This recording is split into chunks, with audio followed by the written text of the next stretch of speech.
आज के इस हमारे कार्य समिति के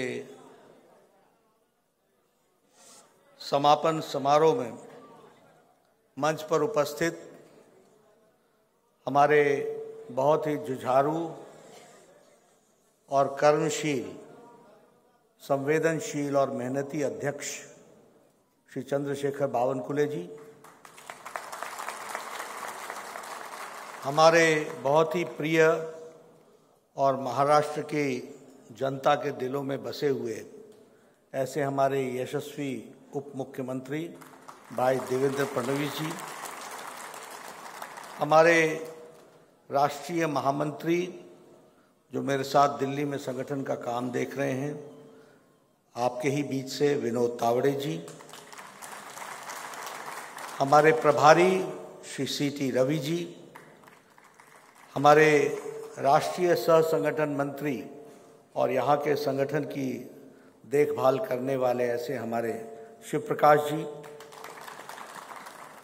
आज जिनका आपको मार्गदर्शन मिला हमारे महामंत्री तरुण चुग जी, भारत सरकार में मंत्री हमारे नारायण राणे जी, हमारे राव साहब दानवे जी, मंत्री भी और पूर्व में अध्यक्ष भी, बहन विजया राहतकर जी, राष्ट्रीय मंत्री, बहन पंकजा मुंडे जी, हमारे राष्ट्रीय मंत्री, सुनील देवधर जी, हमारे राष्ट्रीय महामंत्री, हमारे मुंबई प्रदेश के अध्यक्ष और मेरे साथी श्री आशीष शेलार जी, महाराष्ट्र सरकार में मंत्री और मेरे बहुत पुराने साथी सुधीर मुगंटीवार जी, जिनके साथ मैंने युवा काल में काम किया और अभी महाराष्ट्र सरकार में मंत्री श्री चंद्रकांत दादा पाटिल जी, जयभान सिंह पवैया जी सह प्रभारी, गिरीश महाजन जी जो हमारे मंत्री हैं, सम्मानित मंच, यहाँ जिनके साथ मुझे कैबिनेट में काम करने का मौका मिला ऐसे हमारे पूर्व मंत्री वरिष्ठ नेता प्रकाश जावड़ेकर जी,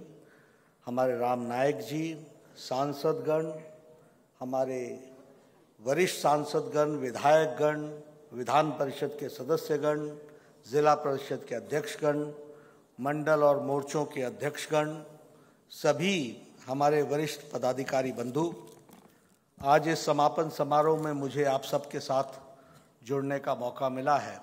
सबसे पहले तो जिस गर्मजोशी के साथ आपने मेरा स्वागत किया और आप जिस जोश और ऊर्जा के साथ मैं देख रहा हूँ, उसके लिए आप सबका हार्दिक अभिनंदन है, स्वागत है। मुझे आज महाराष्ट्र की धरती पर आने का मौका मिला है, जो संतों की भूमि है, जो वीरों की भूमि है, जो सामाजिक न्याय दिलाने के लिए अपना जीवन लगाकर सामाजिक चेतना जगाने की धरती है और सांस्कृतिक उत्थान के दृष्टि से काम करने वाले हमारे संतों की भूमि को मैं नमन करता हूं और अपनी बात को प्रारंभ करता हूं। मित्रों, आज दिन भर आपने पहले छत्रपति शिवाजी महाराज के बारे में, उनके छत्रपति और उनके राज्याभिषेक के समय से लेकर 350 साल पूरे होने पर सुधीर मुगंटीवार जी के द्वारा योजना के बारे में आप लोगों ने आज चर्चा की है। बाद में शिव प्रकाश जी ने आपके सामने बूथ सशक्तिकरण के बारे में भी चर्चा की है और हमारे तरुण चुग जी ने आपके सामने रूपरेखा रखी है कि 9 साल में 30 मई से लेकर 30 जून तक आप किस तरीके से संगठन के काम को चालना देंगे और साथ ही साथ फिर आगे आपने महाराष्ट्र के विकास के लिए जो एनडीए की सरकार है, भारतीय जनता पार्टी और हमारे शिवसेना की जो सरकार है, उसने जो कार्य किए हैं उसके बारे में एक आपने प्रस्ताव भी पारित किया और आपने सरकार का अभिनंदन भी किया। इसके लिए भी मैं आपको बधाई देता हूं। बाद में देवेंद्र जी ने आपके सामने रूपरेखा रखी कि किस तरीके से वो सरकार को चला रहे हैं और किस तरीके से सामने वाले के विचार और आचार यानी आचार विचार दोनों किस तरीके से कमज़ोर होते जा रहे हैं और अगर वैचारिक पृष्ठभूमि पर देखा जाए तो हिपोक्रेटिक वर्ल्ड की दृष्टि से देखा जाए तो वह धाराशाही होते जा रहे हैं और अपने ही कहे बातों पर वो गिरते चले जा रहे हैं, वो टूटते चले जा रहे हैं। मित्रों, हम जब महाराष्ट्र की चर्चा करते हैं तो मुझे हमेशा, क्योंकि मैं बीजेपी की हिस्ट्री को जब देखता हूं तो मुझे मुंबई का वो अधिवेशन के अटल जी के वाक्य याद आ जाते हैं। अंधेरा छटेगा, सूरज निकलेगा, कमल खिलेगा, वह कमल खिलता हुआ मैं देखता हूं। इसलिए ऐसे महाराष्ट्र में जब मुझे आने का मौका मिलता है तो नई ऊर्जा भी आती है, नई ताकत भी आती है। कल से मैं महाराष्ट्र के प्रवास पर हूं। मुंबई में हम लोगों ने कई कार्यक्रम किए, बूथ पर जाने का भी मौका मिला, पन्ना प्रमुख से भी मिलने का मौका मिला, अगाड़ी के हमारे सदस्यों के साथ भी मिलने का मौका मिला। कई विषयों के बारे में चर्चा हुई और उनके साथ हम लोगों ने बहुत से विचार को आत्मसात किया।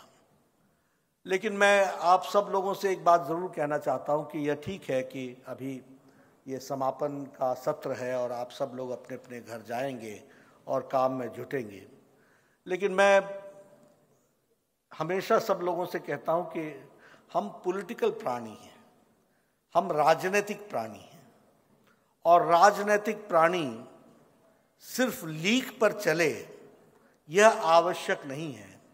उसके मन का, अंतःकरण का विचार हमेशा जागृत रहना चाहिए, हमेशा उसको सोचना चाहिए। और मैं चाहूंगा कि जब आप अपने अपने घरों की तरफ अग्रसर हों तो इस बात पर जरूर विचार कीजिएगा कि 4-4 पीढ़ियां खप गईं, मंजिल दिखती थी लेकिन मंजिल तक पहुंचने की उम्मीद थी, लेकिन पहुंचने में रास्ता कितना कवर करना था इसका उनको अंदाजा रहता था। आज जब आप अपने घर को जा रहे हैं तो आप मंजिल हासिल करके जा रहे हैं और मंजिल को लेकर के आप जा रहे हैं, ये आपको समझ।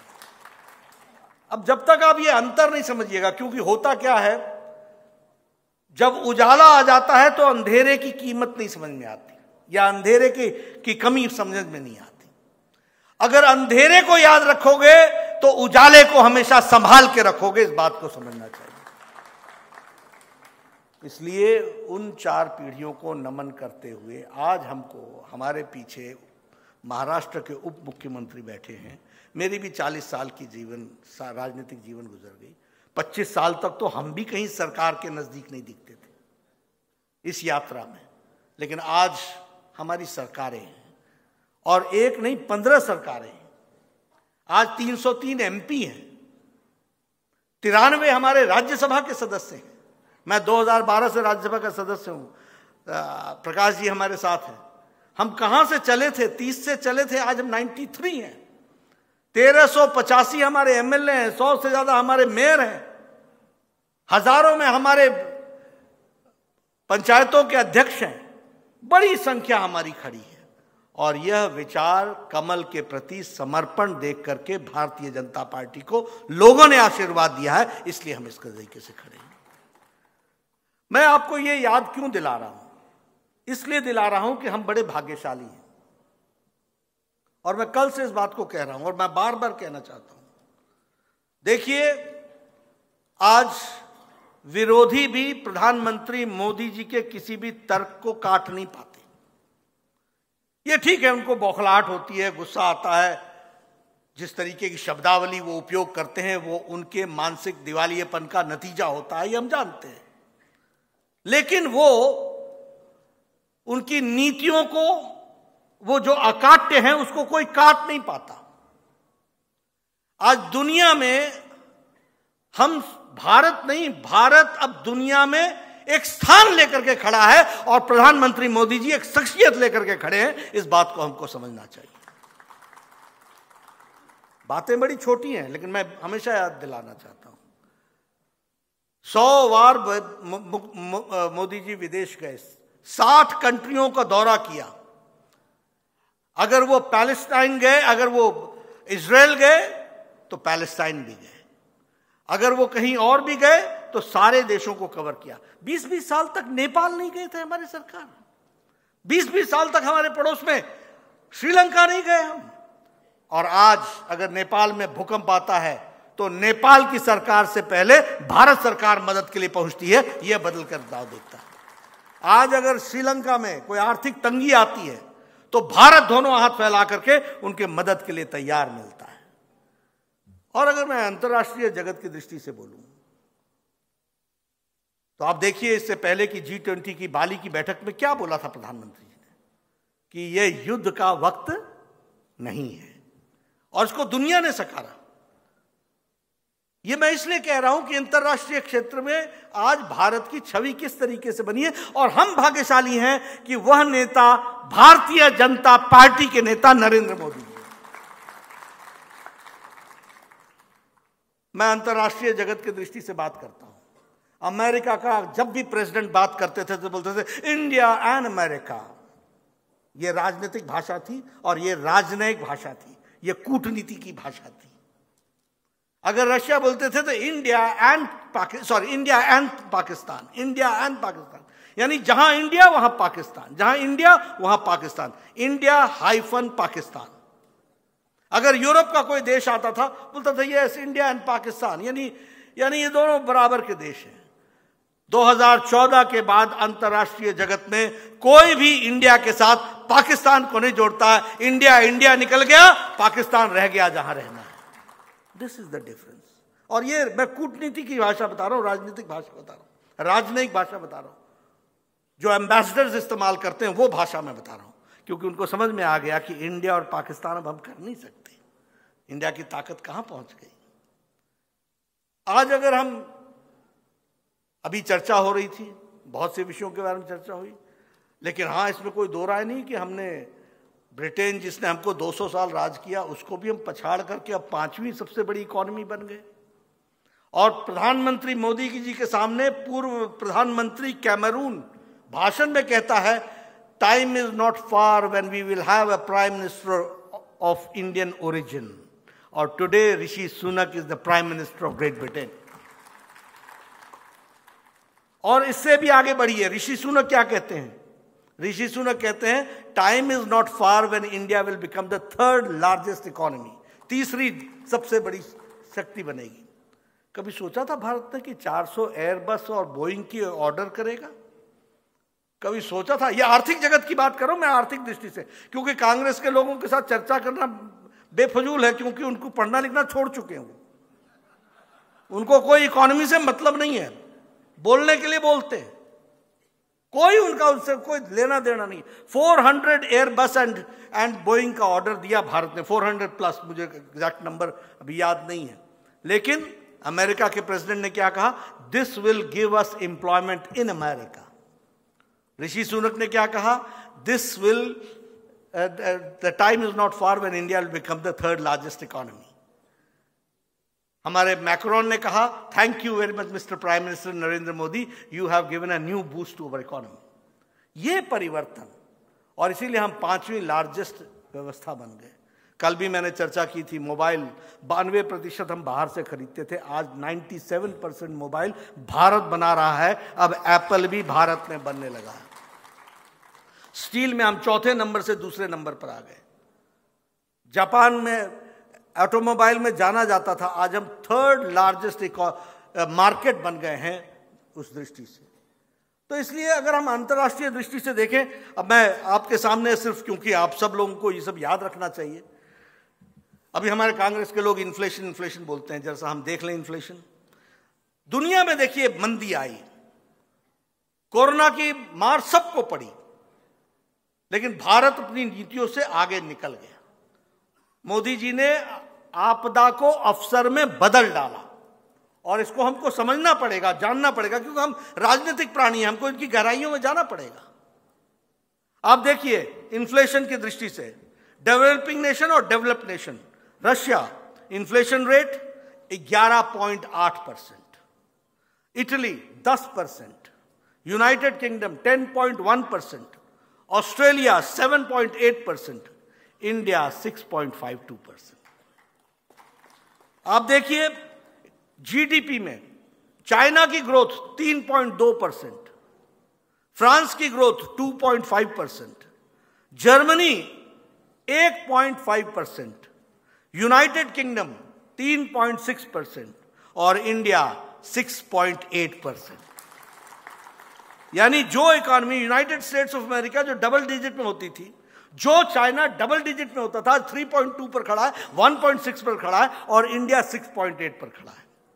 अब मैं कांग्रेसियों को क्या बताऊं, उनकी दृष्टि तो ठीक कर सकता हूं, विजन तो नहीं दे सकता ना, किसको बताऊं। लेकिन हां, हम सब लोगों को इन बातों को समझने की जरूरत है। अब देखिए, रेलवेज की बात करें, आप बताइए, रेलवेज में बजट 800% बढ़ा, 800% बढ़ा है, 800%। उसी तरीके से नेशनल हाईवे में 7 टाइम्स इंक्रीज हुआ है।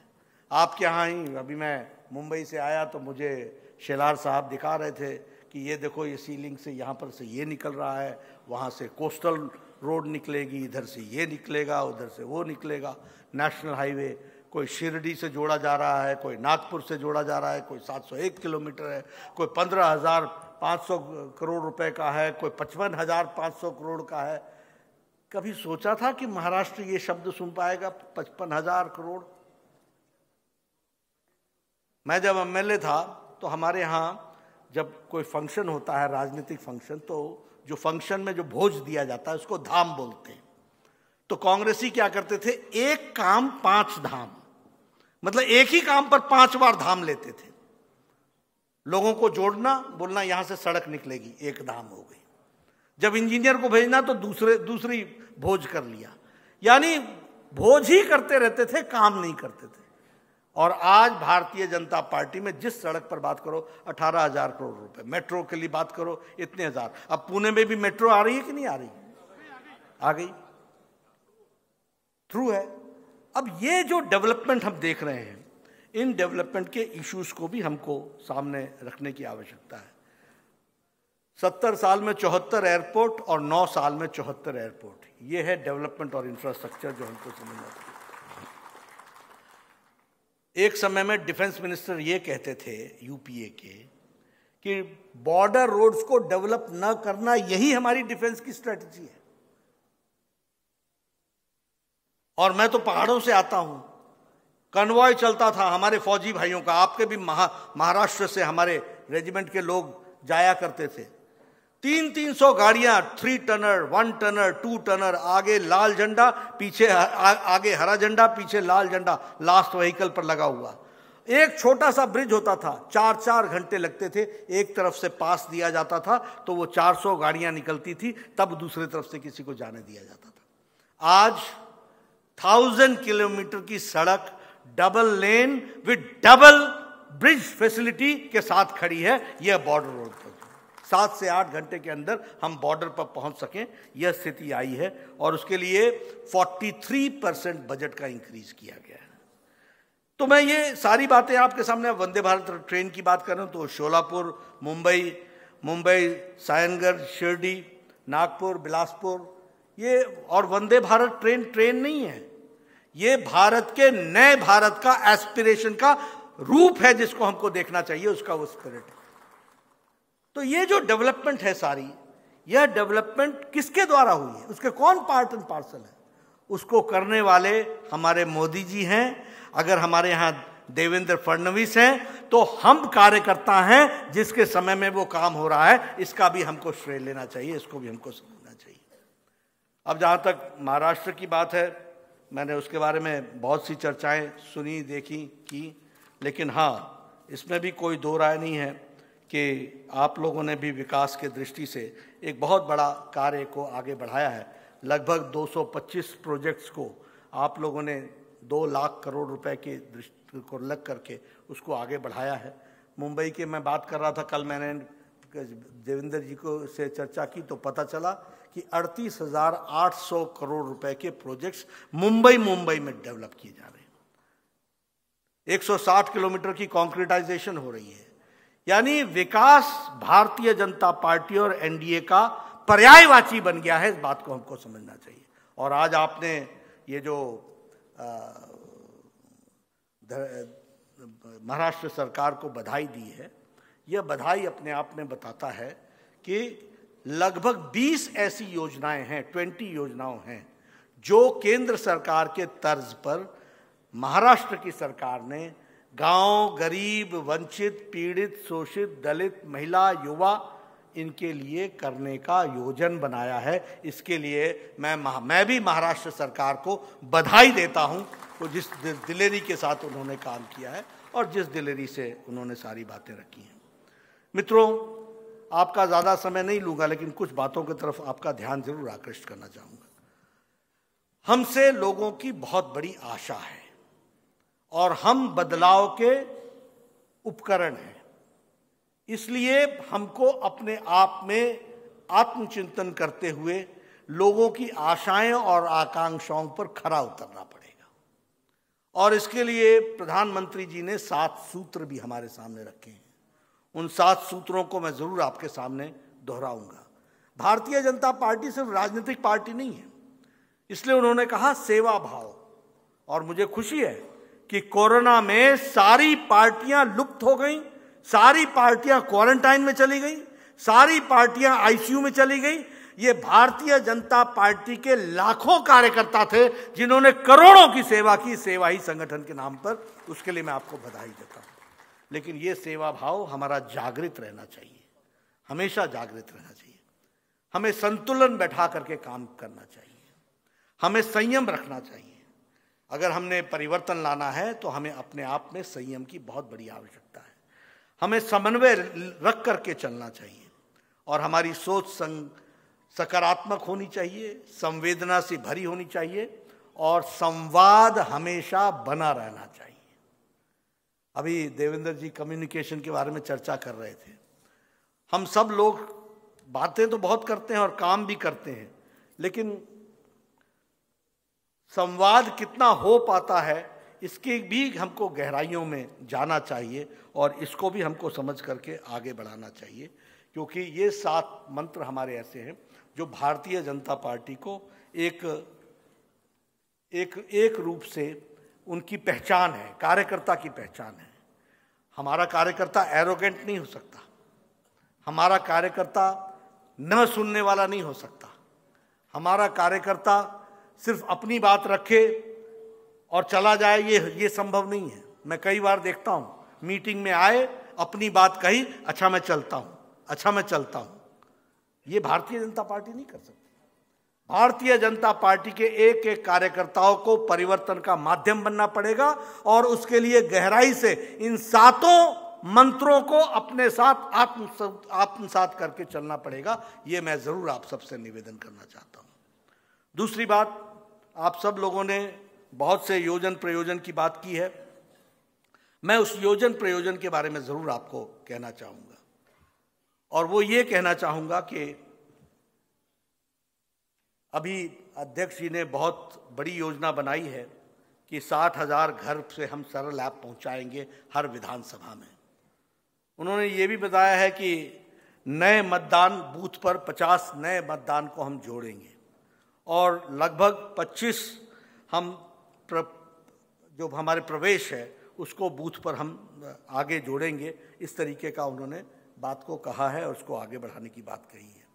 लेकिन मैं इसमें से एक निवेदन जरूर आपसे करना चाहता हूं और आप सबसे करना चाहता हूं कि हमारा व्यक्तिगत कंट्रीब्यूशन क्या है। कभी हमने इस बात को सोचा? हमारी पार्टी बहुत बड़ी होगी। देखिए, हमको कभी रिजल्ट की चिंता नहीं है, रिजल्ट हमारे पक्ष में ही आएगा, आगे हम ही बढ़ेंगे, इस पे हमें कोई चिंता नहीं है, ये मैं जानता हूं। लेकिन मुझे दूसरे की कमजोरी पर हम आए, इससे अलग हट करके अपनी मजबूती पर हम आएंगे, इस बात के लिए हमको काम करना।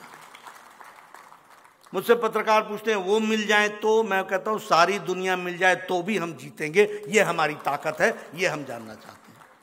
इसके लिए हमने कोई योजना बनाया है क्या? मैं कल भी कह रहा था, बहुत से ऐसे कार्यकर्ता मैंने देखे, उनकी जीवन बीत गई, 5 कार्यकर्ता नहीं जुड़ पाए। मैं आपसे निवेदन करना चाहता हूं और मैं अध्यक्ष जी को मैंने कहा कि आपने इतनी बड़ी सब कुछ बनाई है, क्या सक्रिय कार्यकर्ता अपने अगले साल तक 10 कार्यकर्ताओं को जोड़ सकता है? जोड़ सकता है? जोड़ सकता है? मैं इसको मॉनिटर करूंगा। हर सक्रिय कार्यकर्ता के साथ 10 नाम और 10 समाज के नाम अलग अलग होने चाहिए, एक ही समाज का नहीं होना चाहिए। महिला भी चाहिए, युवा भी चाहिए, हर एक जाति से चाहिए, ओबीसी भी चाहिए, दलित भी चाहिए, ट्राइबल भी चाहिए। ऐसे 10-10 नाम हम भारतीय जनता पार्टी के साथ जोड़ सकते हैं। अब देखिए, आपको ही खुशी होगी, आपको फख्र होगा जब वो कहेगा कि मुझे फलाने राम जी ने हमारे को पार्टी से जोड़ा था और मैं आज दिन तक पार्टी से जुड़ा हूं। मैं ये आपको आह्वान करना चाहता हूं कि आप इसको जरूर कीजिए। अध्यक्ष जी अगर इसको जोड़ेंगे अपने प्रोग्राम में तो मुझे अच्छा लगेगा, क्योंकि हम रुकने वाले नहीं हैं। देखिए, हम लोगों ने खुश हो जाना या संतुष्ट हो जाना ये हमारे स्वभाव में नहीं है। न हम रुकेंगे न हम संतुष्ट होंगे, हम आगे के आगे लक्ष्य रखते ही चले जाएंगे। जिस दिन पन्ना प्रमुख सरल ऐप में आ जाएगा, आज 10,40,000 बूथ हैं, हम 7,80,000 तक पहुंचे, 8,40,000 तक पहुंचे हैं, हमें 10,40,000 तक पहुंचना है। लेकिन 8,40,000 बूथ पर भी अगर पन्ना प्रमुख बन गया है तो पन्ना समिति बनाने के लिए हमको आगे बढ़ चलना है और उसको हमको पूरा करना है।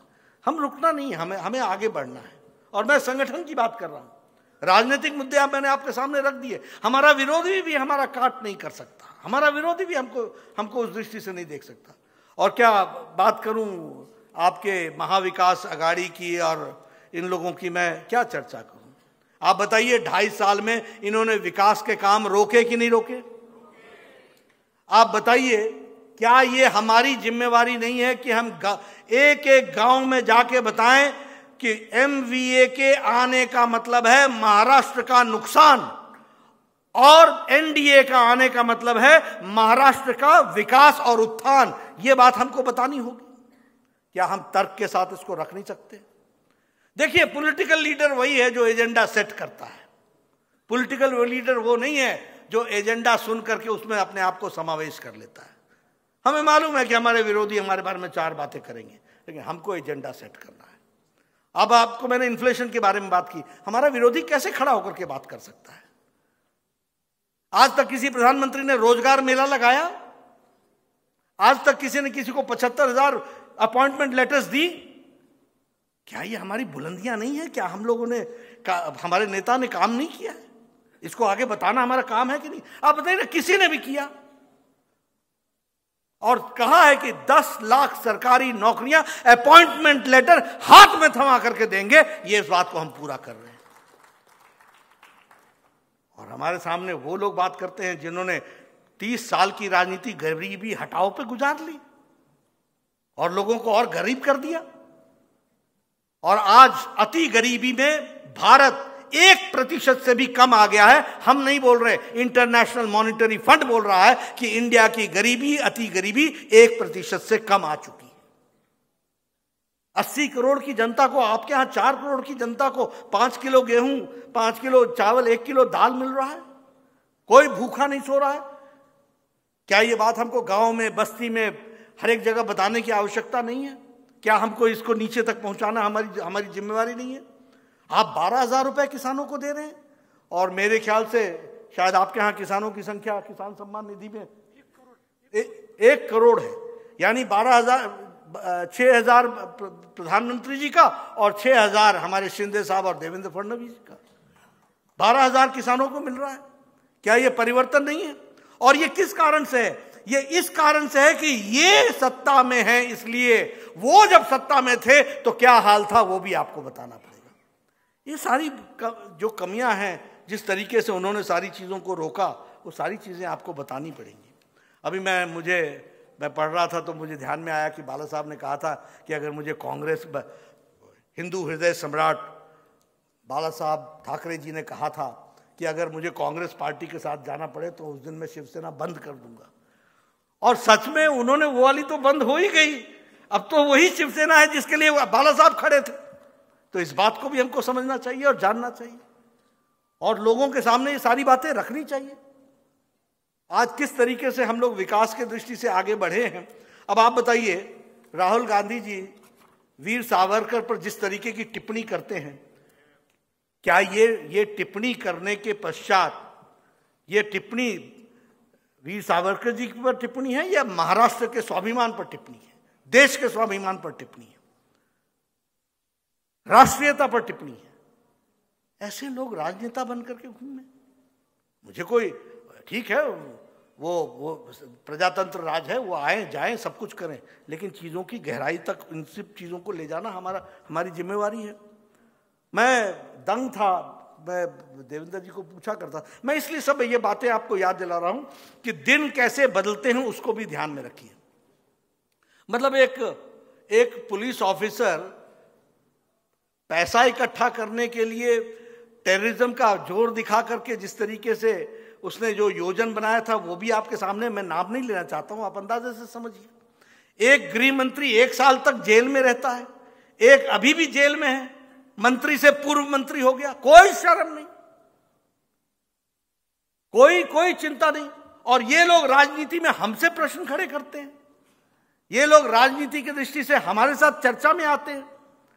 मित्रों, भारतीय जनता पार्टी पूरी ताकत के साथ विकास के दृष्टि से आगे बढ़ने के लिए अग्रसर है, और उसमें हम सब लोग इस बात के लिए तय माने कि ऐसे लोगों को का पर्दाफाश करना, उनको नीचे चीज़ों को बताना, ये हमारी जिम्मेवारी होगी।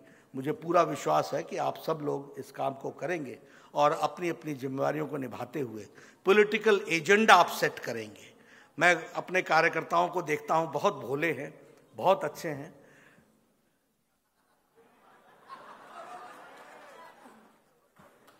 बाहरी प्रभाव में बहुत जल्दी आ जाते हैं और क्षणे रुष्टा क्षणे तुष्टा। अरे आप करोड़ों लोगों के जीवन बदलने के माध्यम हो भाई, करोड़ों लोगों के। अगर आप में टिकाव नहीं होगा, अगर आप में धैर्य नहीं होगा, अगर आप में संयम नहीं होगा, अगर आप में दृष्टि नहीं होगी, अगर आप में दिशा नहीं होगी, तो हम कैसे नेतृत्व करेंगे? इसलिए दूसरों को देखना छोड़ो, अपना संबल बढ़ाओ, अपनी ताकत बढ़ाओ, अपनी योजना बढ़ाओ, अपनी दृष्टि बढ़ाओ और बोलो, yes we are the elements of change. हम परिवर्तन के माध्यम हैं, हम लोगों ने परिवर्तन किया है, हम आगे भी करेंगे, और आने वाला कोई भी इलेक्शन महाराष्ट्र में जो होगा वो हम जीतेंगे, एनडीए जीतेगी, आगे बढ़ेगी। इस बात को आप साफ लेकर के चलो।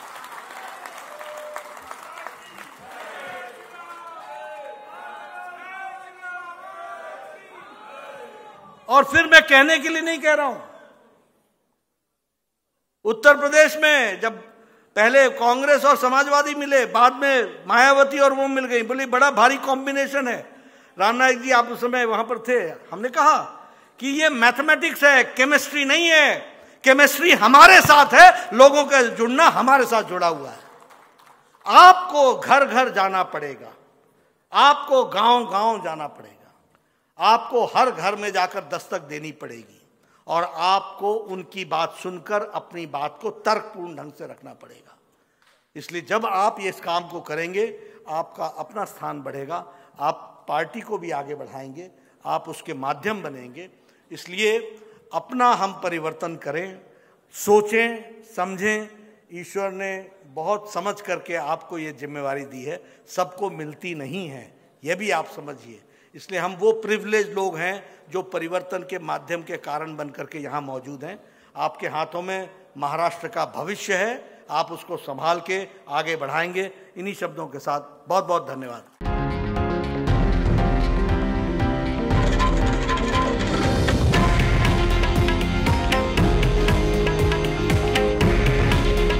हे आहे देशातील नंबर 1 न्यूज नेटवर्क आणि आपण पाहत आहात TV9 मराठी। काळजी तुमची, हित महाराष्ट्राचं।